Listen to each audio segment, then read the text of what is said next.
Chief Okofa was a wealthy textile merchant from Arachuku in Abia State. Although his roots were deeply planted in Arachuku, his wealth was built in Aba, the commercial heartbeat of the East. His shops and warehouses in Ariaria Market overflowed with fabrics of every kind: lace, Ankara, silk, George wrappers, senator materials, imported cotton, and luxury textiles that only people with deep pockets could afford. Traders knew him. Customers respected him. Young men trying to rise in business studied him from afar. Whenever Chief Okofa walked through the market, people adjusted themselves. Some greeted him with both hands. Some lowered their voices. Some smiled even when they had no reason to. His name carried respect. His money carried power. But inside his home, there was one battle all his wealth could not win. Chief Okofa was married to Madame Abe, a quiet but strong woman whose heart was softer than her face sometimes showed.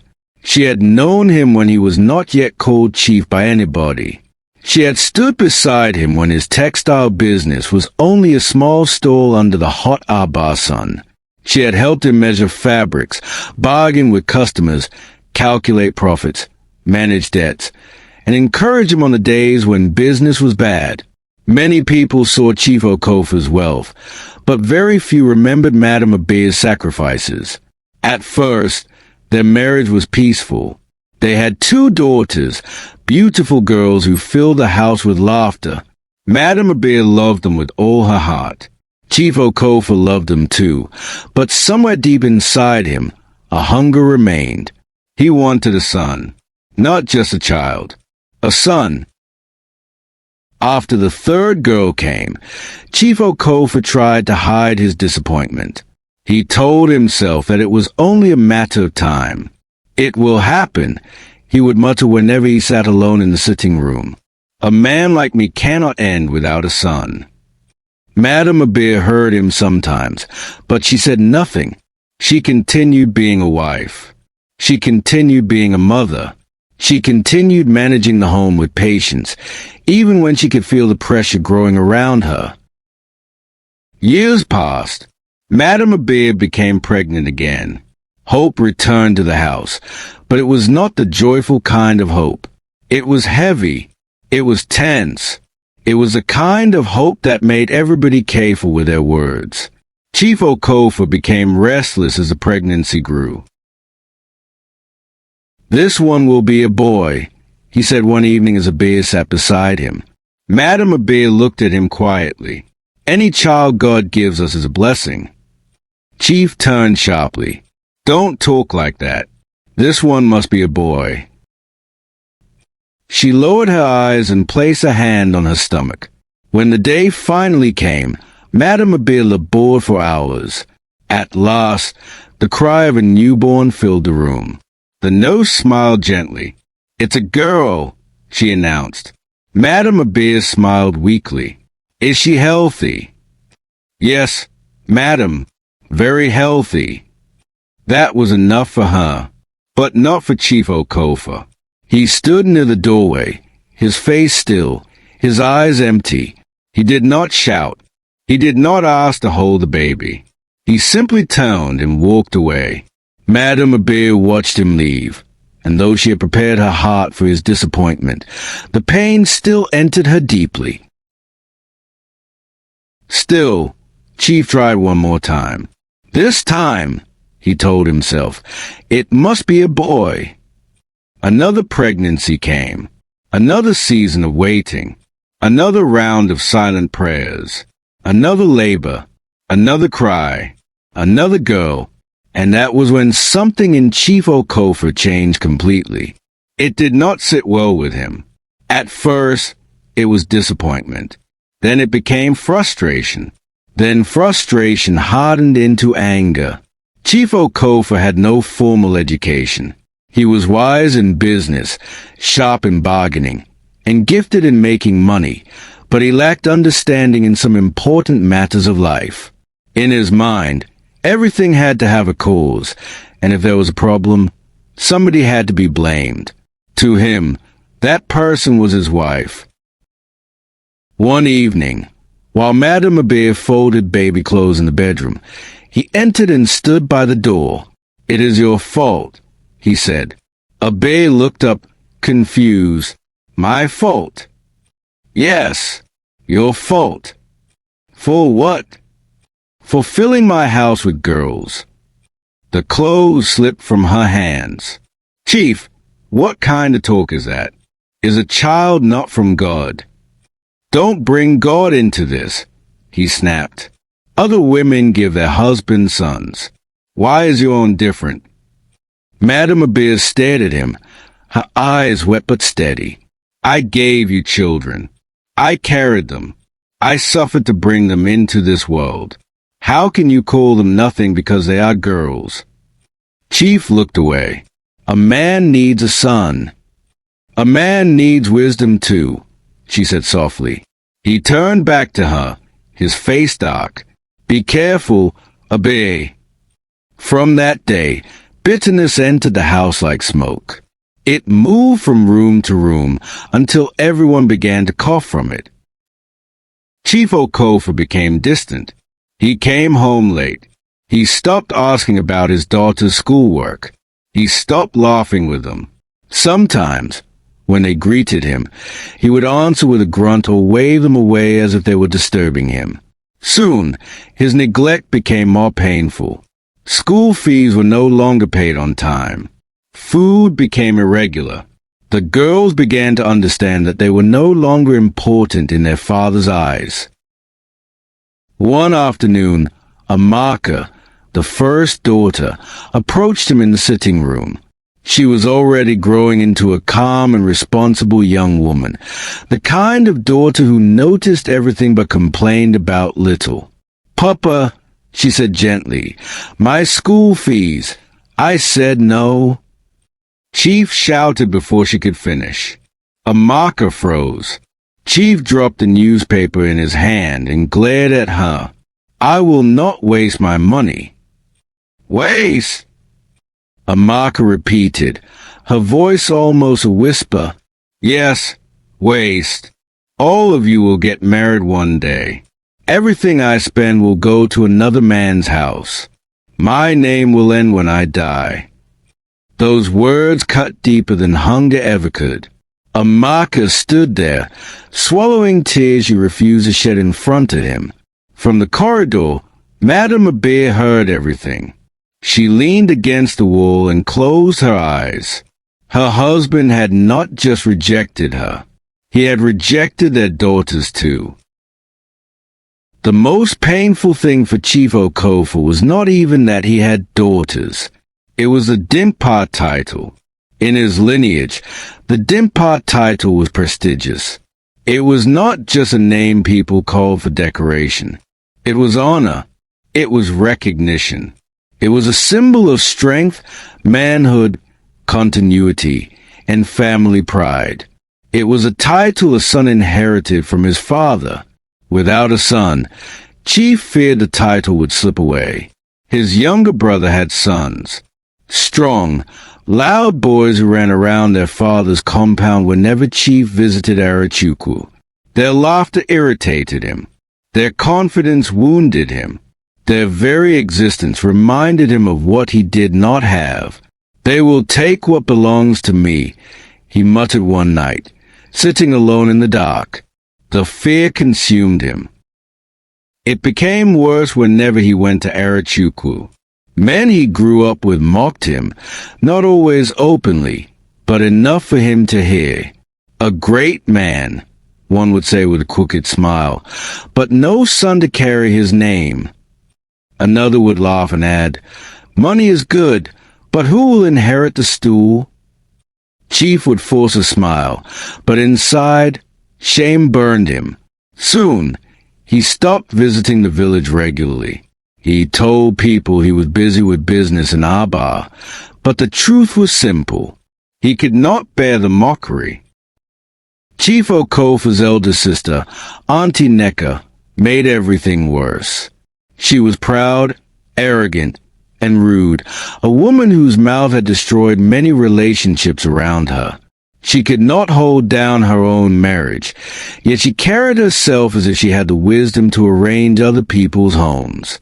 She never liked Madame Abir. Every visit came with insults. "You have failed as a wife," she would say, sitting in the living room as if the house belonged to her. Madame Abir would keep quiet. Sometimes, Amaka would stand nearby, her fists clenched. "Mama doesn't deserve this," Amaka whispered one day after Neka left.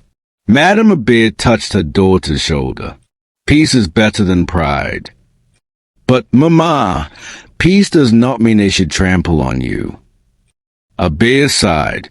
"One day, you will understand. Some battles are not won by noise." But Auntie Neka had no interest in peace. One afternoon, she arrived at Chief Okofa's house with a young lady. The girl was fair, soft-spoken, and quiet. Her name was Ijeoma, but she was fondly called IJ. She came from the village. She stood behind Neka, carrying herself with the humility of someone who knew she was entering a home that was not hers. "This is Ijeoma," Neka announced. Chief looked from his sister to the girl. "What is this?" he asked. Neka smiled, but there was nothing gentle about it. "Chief," she said firmly, "this is your solution." Madame Abir stood at the entrance of the hallway, watching silently. Her heart sank before anyone explained anything. Chief did not resist. Within a short time, Ijeoma became his second wife. Madame Abir accepted it, not because she was happy, but because she wanted peace to reign. She had already endured so much, and she believed that if Chief finally got the son he wanted, maybe his heart would soften toward the rest of the family. She was wrong. Everything changed when IJ became pregnant. Chief Okofa became a different man. He followed her to hospital visits. He bought special food. He brought fruits, milk, tonics, and expensive wrappers. If IJ sneezed, he panicked. If he complained of a headache, he called a doctor. Madame Abir watched quietly. She remembered her own pregnancies, the pain she carried, the nights she endured alone, the babies she delivered while Chief stood outside waiting only to hear the gender. Still, she did not complain. When IJ's time came, the whole house waited. Then the news arrived. Twin boys. Chief Okofa shouted so loudly that neighbors came running. "My sons," he cried, lifting his hands. "My sons have come." The house exploded with celebration. Drinks were bought. Food was cooked. Friends came. Traders came. Relatives came. Even people who had not visited in years found their way to the house. Chief was on top of the world. For the first time in years, he smiled without restraint. On the day the twins were dedicated to God in church, Chief Okofa turned it into a grand ceremony. It was not just a church dedication. It was a public announcement of his victory over shame. He spent money without counting. Rice, meat, drinks, music, gifts, everything was in excess. People from all walks of life came to celebrate with him. Madame Abir was placed in charge of many arrangements. She coordinated the cooking.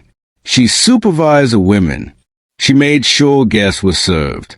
She moved from one corner to another, sweating, smiling, and making the ceremony successful. Some women looked at her with pity. "She has a good heart," one whispered. Another nodded. "If it were me, I would not lift a finger." But Madame Abir did what she believed was right. She wanted peace. Chief tried again with IJ. This time, IJ gave birth to another set of twins, a boy and a girl. Madame Abir and her daughters rejoiced with Chief. At least their father was now happy again. They believed there would be no more dull moments in the home. They accepted IJ. They supported her. They played with her children and treated them like family. But their kindness did not protect them from what came next. Chief began to worship IJ. To him, she became everything. The woman who gave me sons, he would say proudly. The one who secured my legacy. And with every word of praise he gave IJ, Madame Abe and her daughters sank low in his heart. The house turned cold as time went on. Chief Okofa's attention shifted completely to his new wife and her children. Madame Abe and her daughters became invisible. He no longer cared for them. No school fees. No feeding money. No affection. Nothing. Madame Abe struggled to manage. She was a seamstress, and with her small sewing work, she tried to feed her daughters and keep them in school for as long as she could. But the burden was heavy. When she complained to Chief, he dismissed her. "I recognize IJ more than you now," he told her one evening. The words echoed painfully. IJ heard those words too, and from that day, she grew bold. She insulted Madame Abe openly. She maltreated her daughters. She spoke to them as if they were strangers living on charity. "Some people don't know their place in this house," IJ would say loudly. Madame Abe endured until one day, IJ crossed the line. Madame Abe's last daughter had been playing innocently with IJ's children. The children laughed, running around the compound as children do. Suddenly, IJ stormed out. "Who told you to play with my children?" she shouted. Before the little girl could answer, IJ grabbed her and beat her. The child screamed. Madame Abe rushed out. "IJ!" she shouted. "What is this? Why are you beating my child?" IJ turned, breathing hard. "Teach your daughter to stay away from my children." "They are children. They were only playing." "I don't care." Madame Abe's voice shook with anger. "Don't you ever beat any of my daughters again for no reason. Do you hear me?" IJ stepped closer, her eyes blazing. "I will do it again, and you will do nothing." For a moment, the compound went silent. Madame Abe stared at her, shocked by the boldness. Later, when she reported the matter to Chief, he barely listened. "Control your children," he said. Abe could not believe it. "So your wife beats my daughter, and this is what you say?" Chief looked at her coldly. "Do not disturb my peace." That was when Madame Abe knew that the man she married was no longer standing beside her. One day, the humiliation reached its peak. IJ stood in front of Madame Abe with her hands on her waist. "Pack your things," she said coldly. Madame Abe frowned. "What do you mean?" "You heard me. This house is not for you and your daughters." Madame Abe turned toward Chief, expecting him to correct IJ, to say something, to remember the woman who helped him build his life. Chief said nothing. His silence said everything. That day, Madame Abe and her daughters were moved out of the main house and into the boys' quarters. From comfort to struggle, from dignity to humiliation, the room was small. The roof leaked. The walls smelled of dampness. At night, mosquitoes came in as if they owned the place. That first night, rain fell heavily. Water dripped from the ceiling into a basin Madame Abe had placed on the floor. The youngest girl cried from hunger. The others sat quietly, trying not to break down. Amaka sat in the corner, watching her mother. Madame Abe's shoulders were bent, not from age, but from pain. Amaka's eyes burned with determination. "I will fix this," she whispered. Her mother turned to her. "What did you say?" Amaka wiped her tears quickly. "I said I will fix this. Mama, I don't know how yet, but I will." Amaka was in her third year at the university when life forced her to make a painful decision. She dropped out. It was not because she was lazy. It was not because she lacked ambition. It was survival. She joined her mother in sewing, learning to work with the same seriousness she once gave her books. Day and night, she worked. She measured customers. She cut fabrics. She threaded machines. She corrected mistakes. She listened when her mother taught her. Don't rush to finishing, Madame Abir would say. A dress can be beautiful from afar, but the inside will reveal the real tailor. Amaka never forgot those words. She became skilled, very skilled, but no matter how hard they worked, life remained difficult. Then came an opportunity. Madame Abir's brother, Denise, visited one afternoon. Denise had also fallen out of favor with Chief Okofa because of the way Chief treated his sister. He no longer respected Chief the way he once did. After seeing their condition, Denise sat Amaka down. "You cannot remain here like this," he said. Amaka looked at him. "What can I do?" "Go to Lagos." Madame Abir immediately shook her head. "No, I don't have anybody in Lagos. How will my young daughter cope?" Denise turned to her gently. "Sister, I know you are afraid, but Amaka has something in her hands. If she stays here, they will bury her destiny under insult and suffering." "She is still my child," Abir said, her eyes filling with tears. "I know. I will stay in touch. I will visit her every now and then. I will not abandon her." Amaka held her mother's hand. "Mama, let me try. I don't want us to continue like this." Madame Abir looked at her daughter for a long time. Then slowly, painfully, she agreed. Denise managed to raise some money for Amaka. "Go to Lagos," he told her. "Find your destiny." Lagos was not kind. Lagos welcomed Amaka with noise, heat, traffic, and struggle. It was not the Lagos of rich people and bright lights she had heard about. It was a Lagos of crowded buses, muddy streets, loud landlords, impatient customers, and nights filled with generator smoke. She rented a small room in a rural area and managed to get a sewing machine for herself. In front of the house, she built a small shed and started work. Her shop had no signboard at first, just a machine, a stool, a table, and faith. Customers were few. Money was scarce. Some days, she ate once. Some days, she did not eat at all. But she never gave up.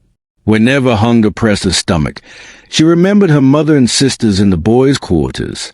Whenever exhaustion weakened her body, she remembered her father's words, "Waste of money." She would wipe her face, sit back at the machine, and continue sewing. Her hands told a different story from her suffering. Her designs were beautiful, unique, elegant, and slowly, people began to notice. One day, a woman named Funk came around the neighborhood to check on something. She was neatly dressed and carried herself with confidence. As she walked past Amaka's small shed, her eyes caught one of the dresses displayed outside. She stopped. "Who made this?" Funk asked. Amaka looked up from her machine. "Good afternoon, Ma. I made it." Funk touched the fabric, examining the finishing. "You made this here?" "Yes, Ma." Funk looked around the small shed, surprised. "This is beautiful." "Thank you, Ma. What is your name?" "Amaka." Funk smiled. "Amaka, you are talented." That simple statement warmed Amaka's heart more than Funk could have known. From that day, Funk became her friend. Amaka started making dresses for her, and Funk never stopped praising her work.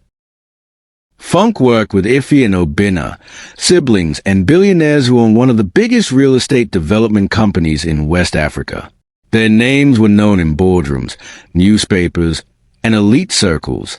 When their company landed a major landmark contract, they organized a gala night to celebrate. Funk needed a dress. She went straight to Amaka. "I want something different," Funk said. Amaka smiled. "Different how?" "When I enter that hall, I want people to turn."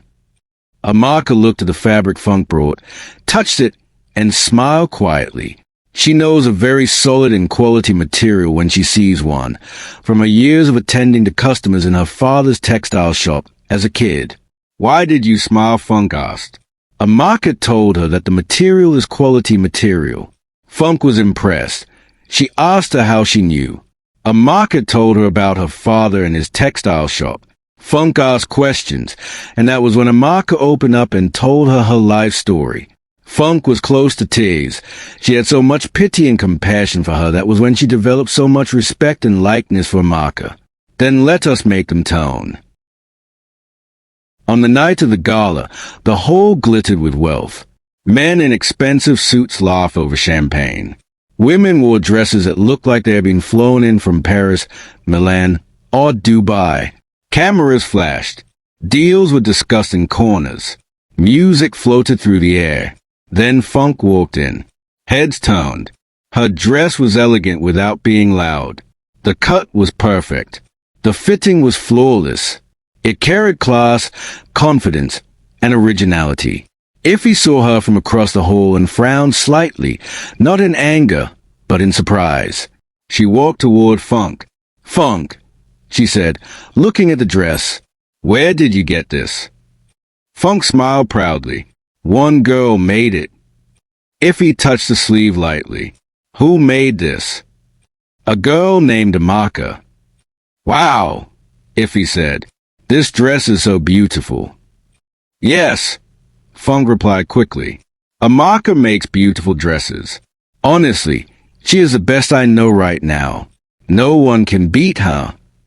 Iffy smiled. "Then I need to meet this Amaka." Funk introduced Amaka to Iffy.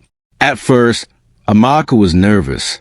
She had never sat with someone like Iffy before, a powerful, elegant woman whose presence commanded attention without effort. Iffy studied Amaka's sketches, inspected her dresses, and asked her questions. "Did you train abroad?" Iffy asked. Amaka almost laughed. "No, ma." "Fashion school?" "No, ma. My mother taught me. Then life taught me the rest." Iffy looked at her for a moment. There was humility in Amaka, discipline, kindness, loyalty, no pride, no noise, only talent and hunger to grow. "You need to up your game," Iffy told her one day. Amaka looked confused. "Ma, the world needs to know who you are." Amaka smiled shyly. "I am trying." "No," Iffy said. "You are surviving. There is a difference. I want you to grow." When Iffy heard Amaka's story, she too had compassion on her. Iffy invested in her. She helped Amaka open a proper shop in Victoria Island. For Amaka, walking into that shop for the first time felt like stepping into a future she had only seen in dreams. The walls were clean. The space was wide.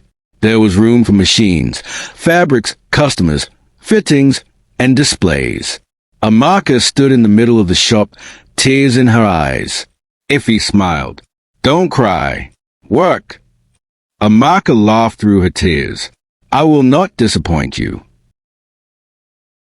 They agreed that Amaka would pay back the investment in 10 years.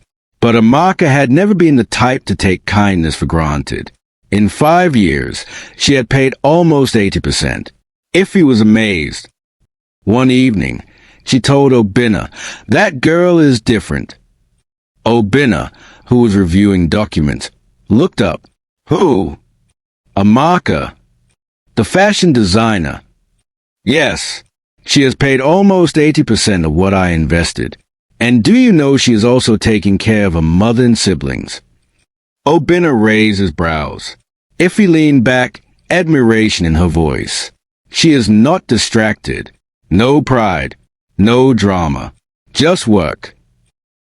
The big break then came the Lagos Elite Fashion Showcase. Funk, who had become Amaka's best friend, was the first to bring it up. "You should apply," Funk said. Amaka shook her head immediately. "No, why?" "That place is for big designers." Funk stared at her. "And you wetting you be?" "I am still growing." "Exactly. I beg my friend go and grow there. Amaka laughed nervously. Funk, please. No. Apply. Iffy also supported the idea. You are ready, she told Amaka. Reluctantly, Amaka applied. She got in. The preparation was intense. She barely slept. She sketched late into the night, changed designs, selected fabrics, trained her team, corrected fittings, and prayed under her breath. On the day of the showcase, her heart beat so loudly she could almost hear it above the music. But when her model stepped onto the runway, the whole changed. Her collection told a story: strength, womanhood, dignity, survival, elegance.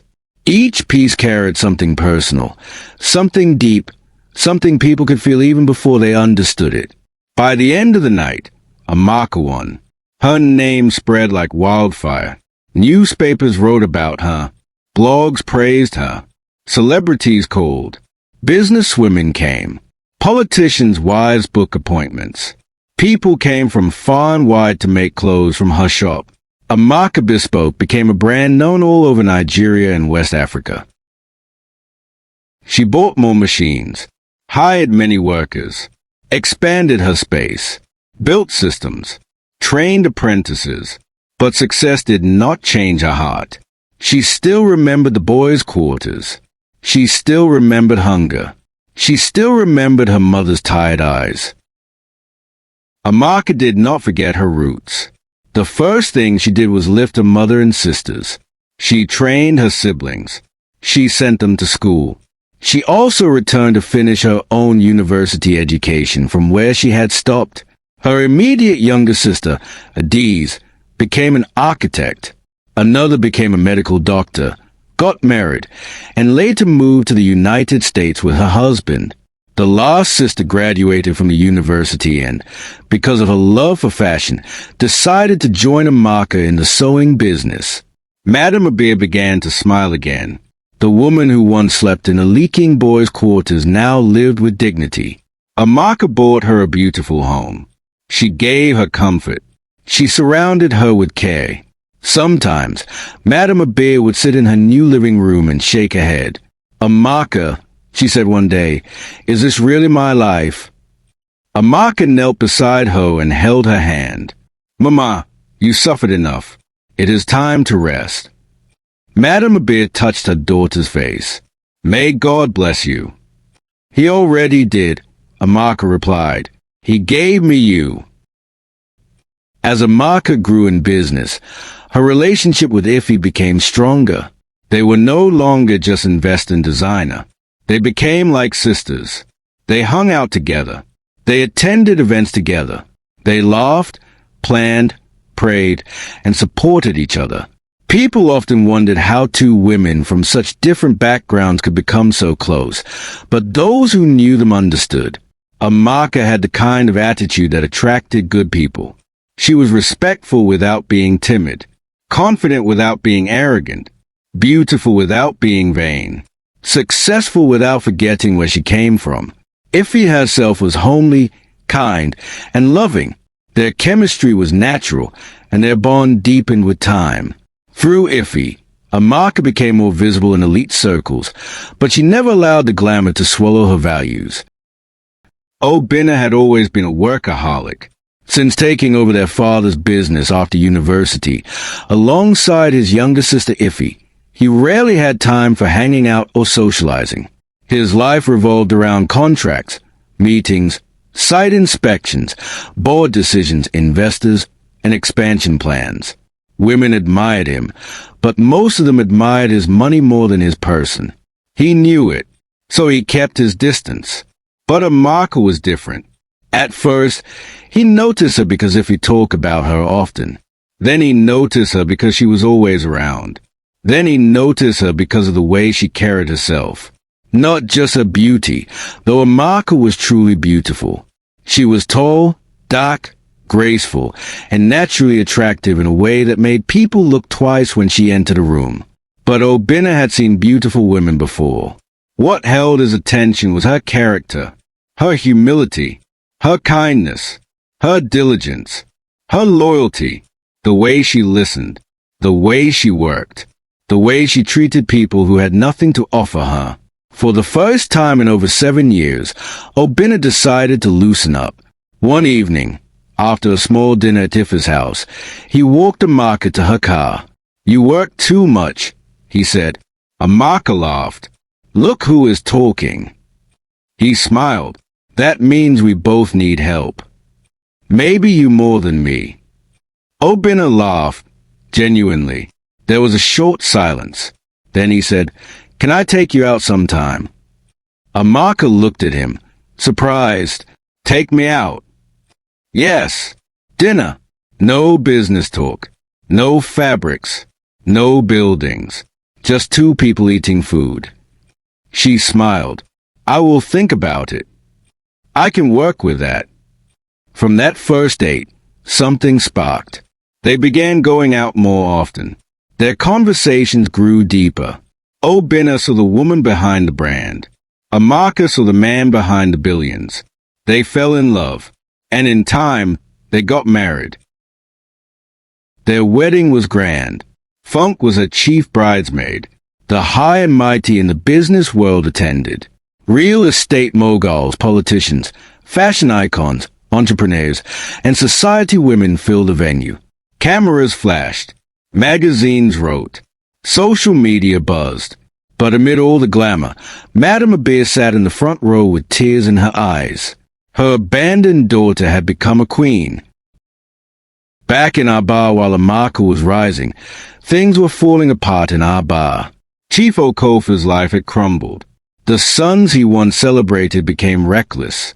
They had been over-pampered, overprotected, and undertrained.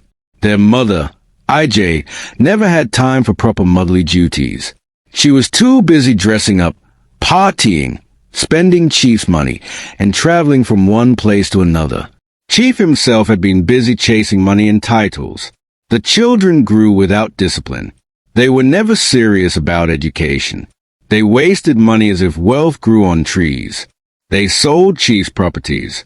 They got into one problem after another. One of the sons eventually ended up in prison because of his recklessness.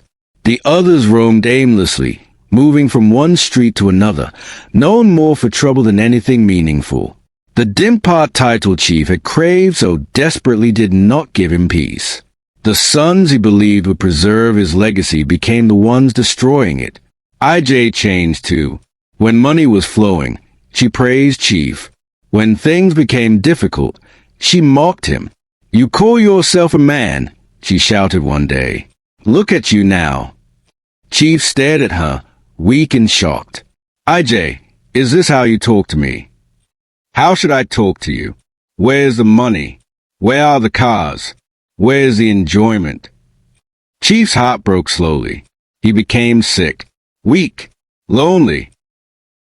Auntie Neck had disappeared into thin air after collecting her own share of the loot from her younger brother. It was later revealed that she was involved in fraud and was jailed. The same woman who pushed fire into his home was nowhere to be found when the house burned. Chief Okofa returned to Madame Abir. But Madame Abir was no longer the broken woman he had pushed into the boys' quarters. She was now reaping the fruit of her labor. Amaka had changed her life completely. She had a new house, cars, domestic staff, comfort, and dignity. She lived like a woman whose tears had finally been answered. Chief arrived broken and ashamed. His clothes hung loosely on his body. His eyes had lost their pride. The man who once rejected his daughters now stood at the gate of a life one of those daughters had built. When Madame Abir saw him, she was quiet. He lowered his head. "Abir," he said weakly. She did not answer immediately. "I have wronged you," he continued. "I have wronged you and the children." Her face remained calm, but her eyes carried years of pain. "Why are you here, Chief?" He swallowed. "Forgive me." The words were small, but the weight behind them was heavy. Madame Abir looked at the man who had humiliated her, abandoned her, rejected her daughters, and allowed another woman to maltreat them. She remembered the boys' quarters. She remembered the hunger. She remembered Amaka dropping out of school. She remembered every insult, but she also remembered who she was. A kind woman, a woman of compassion, a woman who refused to let bitterness become her identity. She chose kindness. Amaka returned home, not as a victim, but as a success. Her arrival alone told a story. The same people who once looked down on Madame Abir and her daughters now whispered in admiration. The abandoned girl had become the pride of the family. Forgiving her father was not easy. When she saw him weak and broken, memories rushed back. His cold voice, his rejection, his silence when IJ threw them out, his refusal to pay school fees, his words that girls were a waste. For a moment, pain rose in her chest like fire. Chief looked at her with tears in his eyes. "Amaka," he whispered, "my daughter." She stood still. There was a time she had waited years to hear him call her that with love. Now the word came late, very late. But Amaka had her mother's heart. She chose forgiveness, not because he deserved it, but because she deserved peace. She restored dignity to her family. She took over the bills. She opened the shop for Chief, not because he needed to make money, but to keep him busy and give him back a little sense of usefulness. People were shocked. After everything he did, some asked. Amaka would simply say, "I am not my pain." She also took in IJ's daughter, the only one among IJ's children who was serious and did not live a reckless life like her brothers and mother. The girl was quiet, respectful, and willing to learn. Amaka saw that she was different. "You are not responsible for your mother's mistakes," Amaka told her. The girl broke down crying. Amaka was later sent to the UK to continue her life, because Amaka chose compassion. Her uncle Dennis was not left out. Amaka rewarded him greatly, built a big mansion for him, set him up big time in the textile industry cause he too was an apprentice under her father as he knew the business well. She made him very, very comfortable. IJ, however, did not enjoy the future she had fought so hard to steal. She became very sick. By the time the news reached Amaka, IJ had already lost her life. The news made Madame Abir quiet for a long time. She was still a woman, Abir said softly. "May God rest her soul." Amaka looked at her mother with admiration. After everything, Madame Abir still had compassion. That was a kind of heart that had raised her. Moral lessons. A child's worth is not determined by gender. Pride and ignorance can destroy a lifetime of success. What you neglect today may become your greatest regret tomorrow. Hard work, humility, and consistency always win. Kindness is powerful, even when undeserved. A title cannot replace good character. A son is not automatically a legacy, and a daughter is not a waste. The people you reject today may be the same people God will use to lift you tomorrow. Take a moment and reflect. Are you valuing people for who they are, or only for what you expect from them? Are you nurturing your family, or unknowingly breaking it? Are you allowing pride, tradition, or ignorance to blind you to the blessings already in your hands? Share this story. Support the girl child. Choose wisdom over pride. Choose love over ego. Choose fairness over harmful tradition. Because in the end, legacy is not about sons, titles, or wealth. Legacy is about the lives you build, the people you uplift, and the love you leave behind. Thanks for watching and stay blessed.